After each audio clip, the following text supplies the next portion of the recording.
Hello everyone, once again welcome back to my channel. और आज के इस क्लास में हम पढ़ेंगे अबाउट द कम्युनिकेबल डिजीज, जो एक हेल्थ केयर प्रोफेशनल के लिए बहुत इंपॉर्टेंट है कि ये क्या होती है, किसे स्प्रेड होती है और कैसे इनको प्रिवेंट किया जा सकता है। So let's get started with this. Start करने से पहले अगर आपने चैनल को सब्सक्राइब नहीं किया है तो please subscribe A H pro with M K, because microbiology के सभी टॉपिक्स आपको यहीं पर मिलने वाले हैं। तो पहले इसका मीनिंग समझते हैं।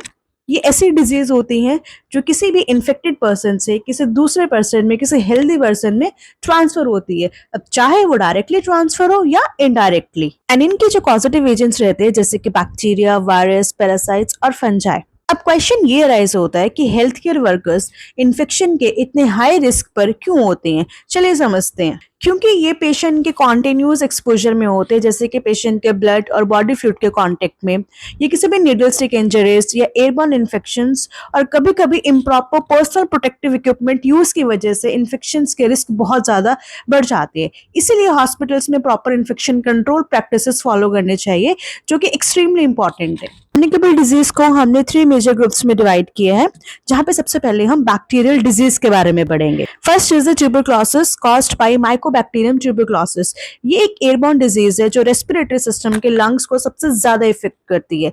इसका सिम्टम सबसे ज्यादा क्रॉनिक कफ है, फीवर, वेट लॉस और बहुत सारे सिम्टम्स होते हैं।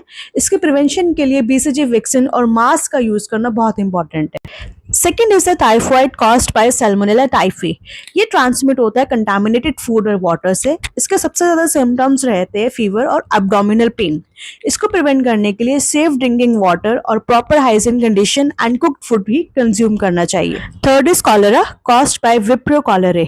ये भी कंटामिनेटेड फूड एंड वाटर से स्प्रेड होता है। इसका सबसे इंपॉर्टेंट सिम्टम है कि एब्डोमिनल पेन के साथ साथ वाटर स्टूल भी पास होने लगता है। इसको प्रिवेंट करने के लिए proper sanitation conditions and clean water he use करना चाहिए। Fourth is the tetanus caused by Clostridium टेटनाई। ये बैक्टीरिया ज्यादातर सॉइल और कंटेमिनेटेड ऑब्जेक्ट्स में प्रेजेंट होता है। ज्यादातर ये वुंड इन्फेक्शन से होता है और मसल रिजिडिटी एंड लॉक जा इसका सबसे इंपॉर्टेंट सिम्टम है।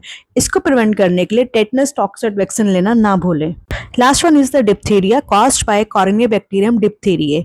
इसका सिम्टम है कि हमारे थ्रोट के अंदर एक थिक मेम्ब्रेन व्हाइट कलर की बननी स्टार्ट हो जाती है और ज्यादातर ये ड्रॉपलेट्स के थ्रू ट्रांसफर होती है। इसको प्रिवेंट करने के लिए डीपीटी वैक्सीन लेना ना भूलें। अब हम बात करेंगे सेकंड क्लासिफिकेशन की, दैट इज वायरल डिजीजेस।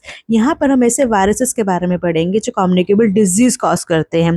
अब वायरस बहुत छोटे होते हैं और इनको सर्वाइव करने के लिए होस्ट का होना बहुत जरूरी है, अदरवाइज बिना होस्ट के they are non living. First हम पढ़ेंगे कोविड-19 के बारे में and the causative agent is SARS-CoV-2, that is the severe acute respiratory syndrome.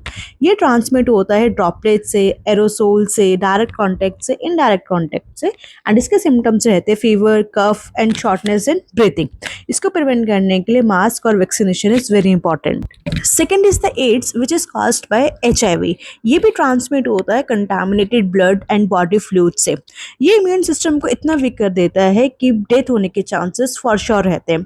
इसको प्रिवेंट करने के लिए सेफ प्रैक्टिसेस और पर्सनल प्रोटेक्टिव इक्विपमेंट का यूज करना ना भूलें। Third is hepatitis B which is caused by hepatitis B virus. ये ट्रांसमिट होता है सेक्सुअल कांटेक्ट, पेरेंटल कांटेक्ट और प्रीनेटल कांटेक्ट से। ये लीवर को डैमेज करता है और उसको प्रिवेंट करने के लिए भी vaccination is very important. Fourth one is influenza caused by influenza virus. ये एक सीजनल इन्फेक्शन है जो रेस्पिरेटरी सिस्टम को इन्फेक्ट करता है and to prevent this vaccination is again very important. Last one is the rabies which is caused by rabies virus. ये dog bite या animal bite से स्प्रेड होता है। इसको प्रिवेंट करने के लिए immediate vaccination after exposure is very important. Now come to the third category, that are fungal diseases which is caused by fungus. ये specially moist conditions में ही होती हैं। So first is the candidiasis which is caused by Candida albicans. ये एक opportunistic infection है जो commonly mouth और genital area में ही होती है and इसको prevent करने के लिए hygiene conditions का follow करें। Second one is the ringworm which is caused by Trichophyton. ये skin infection होती है जिसमें circular itchy lesions हो जाते हैं और ज्यादातर ये direct contact से transmit होती है and to prevent this must follow hygiene conditions. Next one is the aspergillosis caused by Aspergillus. अब ये जो फंगस होती है, इसके जो स्पोर्स होते हैं वो ज्यादातर सॉइल में प्रेजेंट होते हैं एंड एयर ट्रांसमिशन के थ्रू ये हमारी बॉडी के अंदर एंटर करके लंग्स को इन्फेक्ट करते हैं। So these all are the golden prevention rules. तो सबसे इंपॉर्टेंट यहाँ पर है hand hygiene, second is the vaccination, third one is the use of personal protective equipment like glove, mask, apron, gown and infection control protocols को ही follow करें। And अगर video helpful लगा हो तो लाइक करो और ऐसे ही माइक्रोबायोलॉजी कंटेंट के लिए सब्सक्राइब करना मत भूलना।